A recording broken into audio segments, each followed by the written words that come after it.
क्या धर्म बदलने से आपकी जाति बदल जाती है? क्या किसी दूसरी जाति या ऊंचे कुल में शादी कर लेने से आपकी जन्मजात पहचान खत्म हो जाती है? इन सवालों पर इलाहाबाद हाई कोर्ट ने एक ऐतिहासिक और बेहद कड़ा फैसला सुनाया है। आज हम इसी कानूनी बारीकी पर चर्चा करेंगे कि आखिर क्यों जाति का ठप्पा उम्र भर साथ रहता है और इस फैसले के बाद सामाजिक न्याय की दिशा में क्या बदलाव आएंगे। पर सबसे पहले जान लेते हैं कि ये मामला क्या है। दरअसल अलीगढ़ जिले में साल 2022 में एक महिला ने दिनेश और 8 अन्य लोगों के खिलाफ एफआईआर दर्ज कराई थी। महिला का आरोप था कि इन लोगों ने उसके घर में घुसकर उसके साथ मारपीट की, गाली गलौज की और सबसे महत्वपूर्ण बात, उसकी जाति को लेकर जाति सूचक अपमान शब्दों का इस्तेमाल किया। पुलिस ने इस मामले में आईपीसी की विभिन्न धाराओं के साथ साथ एससी एसटी एक्ट के तहत मामला दर्ज किया।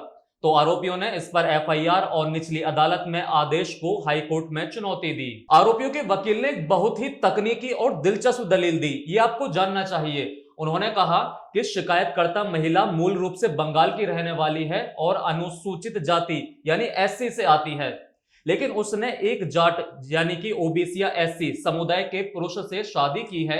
आरोपियों का तर्क था कि जैसे ही एक दलित महिला किसी सवर्ण या पिछड़ी जाति के पुरुष के साथ शादी कर लेती है तो वह अपनी मूल जाति की पहचान खो देती है। उनका कहना था कि वह अब एससी एसटी श्रेणी में नहीं आती, इसलिए उन पर एससी एसटी एक्ट नहीं लगाया जा सकता। लेकिन जस्टिस अनिल कुमार दशम ने इस तर्क को पूरी तरह खारिज कर दिया। कोर्ट ने कहा कि जाति एक ऐसी पहचान है जो इंसान को जन्म के साथ मिलती है। यह कोई क्लब की सदस्यता नहीं है जिसे शादी के प्रमाण पत्र से बदला जा सके। कोर्ट ने एक कदम आगे बढ़कर यह भी कहा कि यदि कोई व्यक्ति अपना धर्म भी बदल ले तब भी उसकी जाति वही रहती है। जब तक राज्य सरकार आधिकारिक रूप से किसी व्यक्ति की जाति परिवर्तन को मान्यता ना दे तब तक जन्मजात जाति ही उसकी पहचान रहेगी। आज इसी मुद्दे पर बात करने के लिए हमारे साथ वरिष्ठ पत्रकार नागेंद्र भाटी जी हैं। उनसे इसी मुद्दे पर चलिए बात करते हैं। सर, सबसे पहले ये बताइए कि ये जो मामला आया है आप इसको कैसे देखते हैं? आखिर ये मामला है क्या? देखिए राज, लोगों को अक्सर ये कंफ्यूजन होता है कि जब अदर कास्ट शादी होती है तो जिस महिला की शादी दूसरी कास्ट में हुई है, चाहे वो यदि एससी एसटी वर्ग से आती है और उसकी शादी उच्च वर्ग में हो गई है तो लोगों को लगता है कि अब वो अपने पति की जाति की ही हो गई है। उसी तरह से यदि वो सवर्ण समाज से आती है और उसकी शादी एससी एसटी या फिर ओबीसी वर्ग में हो गई है तो लोगों को लगता है कि जो उसके पति की जाति है शादी के बाद उसकी वही जाति हो गई है। और इसी कंफ्यूजन के चलते हुए ही ये पूरा जो केस है वो देखा जा रहा है। आप देखिए कि ये अलीगढ़ का मामला है जहां एक एससी एसटी वर्ग की महिला की शादी ओबीसी वर्ग में हो जाती है क्योंकि उसका जो हस्बैंड है वो जाट समुदाय से आता है। अब उसके जो आरोप हैं उसको खारिज कराने के लिए जो अपील है वो आरोपियों की तरफ से की जाती है हाई कोर्ट में, क्योंकि सेशन कोर्ट में जो आरोप है उन पर वो सिद्ध हो गए थे। तो वो फिर कहां जाते हैं?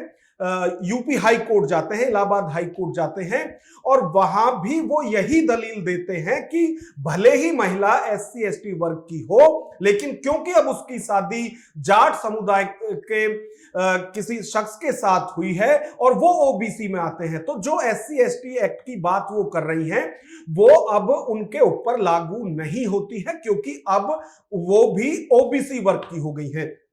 ऐसे कई बार मामले आए हैं और पहले भी सुप्रीम कोर्ट तक भी इस पर अपनी टिप्पणी के जरिए इस कंफ्यूजन को साफ कर चुकी है और यह बताया जा चुका है उन फैसलों में भी कि जो जाति है वो जन्म आधार पर होती है, यानी आप जैसे ही जिस भी जाति में जन्म लेते हैं आपकी वही जाति हो जाती है जो आपके पिता की जाति है और ये तब भी नहीं बदल सकती चाहे आप धर्म परिवर्तन भी कर ले। तो अदर कास्ट में जो विवाह है वो तो बिल्कुल भी जाति नहीं बदल सकती। तो यही सारा डिसीजन अब UP high court, Allahabad high court ने भी इस पर वही टिप्पणी की है जो पहले सुप्रीम कोर्ट ने भी एक ऐसे ही मामले में की थी। और यदि इस मामले की बात की जाए तो अब जो सेशन कोर्ट का इसमें फैसला था वही फैसला रहेगा। जो आरोपियों की तरफ से याचिका डाली गई थी वो अब खारिज कर दी गई है। जैसे कि इलाहाबाद हाईकोर्ट ने कहा है कि जाति आपकी जन्मजात पहचान है, तो इस मामले पर क्या असर पड़ेगा? जैसे कुछ लोग होते हैं जो आरक्षण के लिए या फिर अन्य सरकारी लाभों के लिए अपनी जाति बदलने का दावा करते हैं, इस पर क्या प्रभाव पड़ेगा इस फैसले का? देखिए, ऐसे कई उदाहरण हैं। कई लोग आरक्षण का लाभ लेने के लिए फर्जी जाति प्रमाण पत्र बनवा लेते हैं, चाहे वो नौकरी में आरक्षण के लिए हो या फिर स्कॉलरशिप के लिए हो, और ये कई बार देखा गया है। और जांच में जब फर्जी जाति प्रमाण पत्र मिले हैं तो उन पर कार्रवाई भी हुई है। और इसको मैं और अच्छे से आपको समझाऊं, बीजेपी की सांसद थी मध्य प्रदेश से, बैतूल लोकसभा सीट से बीजेपी की सांसद रही हैं 2009 से 2019 तक, 2 बार वो सांसद रही, ज्योति ध्रुवे। अब उनकी शादी हुई थी प्रेम ध्रुवे के साथ, यानी पहले उनकी जाति पवार कास्ट थी, लेकिन जब उनकी शादी हुई तो उन्होंने आदिवासी समाज जो होता है, जिस समाज में उनकी शादी हुई थी, उनका जाति प्रमाण पत्र बनवा लिया। और ना सिर्फ जाति प्रमाण पत्र बनवाया बल्कि उस प्रमाण पत्र के आधार पर वो लोकसभा तक भी पहुंच गई। 2009 में जब वो सांसद बनी थी, उसी वक्त एक निर्दलीय प्रत्याशी की तरफ से उनके ऊपर यह आरोप लगाया गया था कि उनका जाति प्रमाण पत्र फर्जी है। 5 साल तक जांच चलती रही और उसके बाद जो 5 साल का वक्त था लोकसभा का वो पूरा हो गया, तो वो शिकायत अपने आप खत्म हो गई। उसके बाद फिर 2014 का चुनाव आता है और ये फिर चुनाव लड़ती है और असली आदिवासी बनाम नकली आदिवासी, ये चुनावी मुद्दा भी वहां रहता है, लेकिन उसके बावजूद भी ये चुनाव जीत जाती हैं। और फिर वही मुद्दा फिर से उठाया जाता है कि इनका जाति प्रमाण पत्र फर्जी है। भले ही इनकी शादी आदिवासी समाज में हुई है, लेकिन क्योंकि इनकी पहले जो जाति है वो दूसरी रही है, तो जिस आधार पर, जिस जाति प्रमाण पत्र के आधार पर वो चुनाव लड़ी और जीती, वो फर्जी है। उसके बाद जांच हुई और जांच में जो प्रमाण पत्र है वो फर्जी पाया गया। और आप ये जानकर चौंक जाएंगे कि इस सारे मामले में भी लगभग 5 साल हो गई थी। मई में चुनाव होने थे 2019 में और फरवरी में ये फैसला आता है। तो खैर वो अलग मुद्दा है कि हमारी जो जांच कमेटी है वो किस तरह से काम करती है, लेकिन लोग आरक्षण का लाभ लेने के लिए फर्जी जाति प्रमाण पत्र बनवाते हैं और उसमें कई बार कंफ्यूजन में भी कि मेरी शादी यदि SC ST में हो गई है तो अब मैं वही हो गई हूं। ये उसी सोच के साथ ये प्रमाण पत्र बनवाया गया था और उसके बाद उनकी सदस्यता भी इसमें चली गई थी। तो लोग करते हैं और ये कंफ्यूजन आम लोगों में भी है और खास लोगों में भी है। ये अलग बात है कि कई बार ना सिर्फ सुप्रीम कोर्ट, हाई कोर्ट, बल्कि सरकार भी इस पर अपना पक्ष रख चुकी है कि जाति जन्म आधारित होती है, उसको चाहे आप धर्म भी बदल लें तो भी जो आपकी मूल जाति है वो आप नहीं बदल सकते। जैसे कि हम अक्सर देखते हैं और इस वाले केस में भी यही हुआ था कि वो जो महिला जिनकी मूल जाति SC थी, उसके बाद उन्हें जाट समुदाय में उन्होंने शादी तो कर ली, लेकिन फिर भी उन्हें जातीय सूचक शब्दों से बुलाया गया, यानी कि उनको गालियां वगैरह दी गई। तो ये जो फैसला है, आप इसको कितना ऐतिहासिक फैसला मानते हैं कि जो इंटरकास्ट मैरिज होती है उसके बाद भी महिलाओं को जो उनके यानी कि जन्म से जो उनकी जाति रहती है उसके द्वारा जो उन्हें प्रताड़ित किया जाता है, इसमें कितना बदलाव आएगा मनुष्य की, यानी कि आदमियों की सोच में कितना बदलाव आएगा इस फैसले के बाद? देखिए, लोगों की सोच बदलने की लड़ाई लड़ते लड़ते अंबेडकर साहब चले गए। उनकी लड़ाई भी यही थी और आजादी से पहले भी महात्मा गांधी से जो उनके वैचारिक मतभेद थे वो भी इसीलिए थे।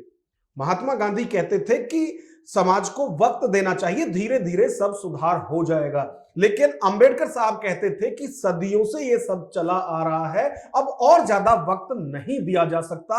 और इन सब विवादों के चलते हुए ही उन्होंने बौद्ध धर्म को स्वीकार किया था और हिंदू धर्म उन्होंने छोड़ा था। तो ये अब आप वैसे ही समझिए कि ये सदियों से लड़ाई चली आ रही है। हर कोई कहता है कि जाति प्रथा खत्म होनी चाहिए, जाति का जो ये सिस्टम है यही खत्म होना चाहिए, लेकिन मुझे नहीं लगता कि कहीं भी जो हमारे सियासी दल हैं या फिर जो हमारी सरकारें रहती हैं वो इस पर कोई बहुत ज्यादा गंभीर है, क्योंकि सब यही दुहाई देते हैं कि अब तो ये संवैधानिक हो चुका है कि आप कुछ भी कर सकते हैं लेकिन आप अपनी जाति नहीं बदल सकते हैं। तो जो ये जाति भेदभाव और ये सारे मुद्दे हैं ये तब तक चलते ही रहेंगे जब तक कि जो ये जाति का ठप्पा है ये जब तक नहीं जाता है। कई बार चर्चाएं हुई है कि जाति क्यों नहीं जाती, तो जाति इसीलिए नहीं जाती कि एक तो संविधान में ये कहा गया है कि आप धर्म बदल सकते हैं लेकिन आप जाति नहीं छोड़ सकते हैं, आपकी जाति वही रहेगी जो मूल धर्म में थी। लेकिन इसके बावजूद भी यदि सरकारें चाहें, यदि हमारे जो सियासी दल हैं वो इस पर गंभीरता से ले तो निश्चित तौर पर ऐसा हो सकता है। और इसकी पहल और शुरुआत अभी महाराष्ट्र से हो चुकी है। वहां एक पूरा गांव कास्ट फ्री हो गया है, यानी वहां अब जात का कोई पचड़ा ही नहीं है। लेकिन ये एक बार के लिए कहने के लिए हो सकता है, जो लोग वहां रह रहे हैं वो ये सब मान सकते हैं कि चलो हमने अपनी अपनी जातियां छोड़ दी हैं, लेकिन बहुत सारे डॉक्यूमेंटेशन है जहां जाति का कॉलम आता है। तो जब कहीं वो इस तरह के फॉर्म फिलअप करेंगे तो उसमें उनको भी कहीं ना कहीं ये सब डालना होगा। तो और अगर जाति प्रथा खत्म ही करनी है या फिर जाति सिस्टम खत्म करना है तो सबसे पहले जितने भी ये इस तरह के जो पेपर हैं उनमें भी वो कॉलम हटाना होगा। जैसे हम अपने समाज में देख रहे हैं कि एक तरफ इस समानता की बात होती है कि कोई नीच नहीं है, कोई ऊंच नहीं है, दूसरी तरफ सरकार लाती है यूजीसी, दूसरी तरफ ये हाई कोर्ट फैसला करता है, जैसे ये वाला विवाद चल रहा है।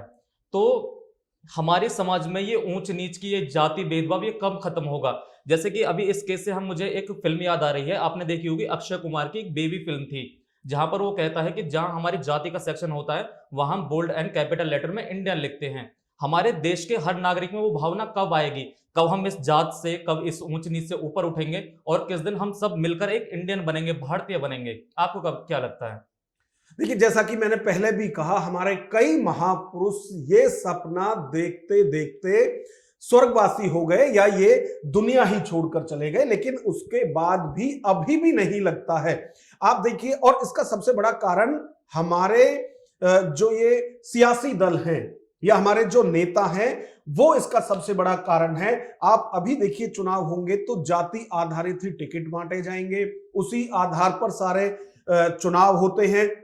और यूजीसी की जो ये गाइडलाइंस आई है ये भी सारा नफा नुकसान देखकर ही लाई गई होंगी, लेकिन फिलहाल जातीय टकराव इससे बढ़ गया है। और सवाल ये भी उठने लगे कि कहां तो सनातन को एक करने की बात हो रही थी और कहां अब जातियों में देश बंटता हुआ दिखाई दे रहा है। तो बहुत सारी चीजें हैं, होने को बहुत कुछ हो सकता है, लेकिन उस तरह की जो सोच है वो डेवलप होती हुई दिखाई नहीं दे रही। और आप देखिए कि सियासी दलों की यदि बात करें तो नफरत की जमीन पर सबसे ज्यादा वोट उगाई जाती रही है, और मुझे नहीं लगता कि ये जो जमीन है वो बंजर होने वाली है। चाहे पहले धर्म के आधार पर नफरत फैलाई गई, उसका फायदा लोगों ने लिया, और चाहे ये धार्मिक ध्रुवीकरण की बात की गई हो या फिर अब जातीय ध्रुवीकरण की बातें हो रही हैं, और जब तक ये मामला पॉलिटिकल रहेगा तब तक ये चीजें खत्म नहीं होंगी। एक चीज और है, अभी मैं जो ये सारा सिस्टम है इसी के बारे में पढ़ रहा था तो मुझे कई जगह कुछ ऐसी चीजें मिली हैं जैसे कि जो जाति है वो नहीं जा सकती, वो आपका पीछा नहीं छोड़ सकती। सुप्रीम कोर्ट भी कह चुकी है, और अभी हाल ही में इलाहाबाद हाई कोर्ट ने भी इसमें जो फैसला सुनाया है कि जाति जन्म आधारित है, वो नहीं बदली जा सकती है। लेकिन कई मामले ऐसे हैं जिसमें जाति बदली जा सकती है, जैसे कि यदि तलाक का कोई मामला है और जो बच्चा है वो बहुत ज्यादा छोटा था तब तलाक हुआ, और जो उसके पिता हैं वो उनसे किसी भी तरह का कोई ताल्लुक नहीं रखते हैं, ना उनसे मिलते हैं, ना उन्हें उनके अच्छे बुरे की कोई चिंता है, तो जो उसकी मां की जाति है वो मां अपनी जाति का प्रमाण पत्र और डिवोर्स के जो पेपर हैं उनको लगाकर अपनी जाति का दावा उस बच्चे पर कर सकते हैं। तो यहां जो पिता की जाति होगी वो यहां बदली जा सकती है इस तरह की कुछ विषम परिस्थितियों में, वरना तो कोर्ट भी कह चुका है, सरकार भी कह चुकी है कि जाति जन्म आधारित है, वो नहीं बदली जा सकती। जैसे ये फैसला जो आया है, इसके राजनीतिक और चुनावी समीकरणों पर आपको क्या लगता है कि क्या फर्क पड़ सकता है? खासकर अगर हम बात करें तो जैसे यूपी में इस समय इलेक्शन होने वाले हैं और ज्यादातर यहाँ पर आपने मायावती को देखा होगा, वो अलग समुदाय को रिप्रेजेंटेट करती हैं, अखिलेश अलग को, चंद्रशेखर अलग को। तो इस इलेक्शन पर इसका कितना प्रभाव पड़ेगा? देखिए, ये एक पर्टिकुलर मामला है, इससे कोई बहुत ज्यादा फर्क सियासी नहीं पड़ने वाला है, क्योंकि ये सब लोग जानते हैं कि जाति नहीं बदली जा सकती है। और जैसा कि कई फैसलों में आया भी है कि आप धर्म तक बदल सकते हैं, आपको धर्म बदलने की आजादी है, लेकिन आपको जाति बदलने का ना अधिकार है और ना आजादी है।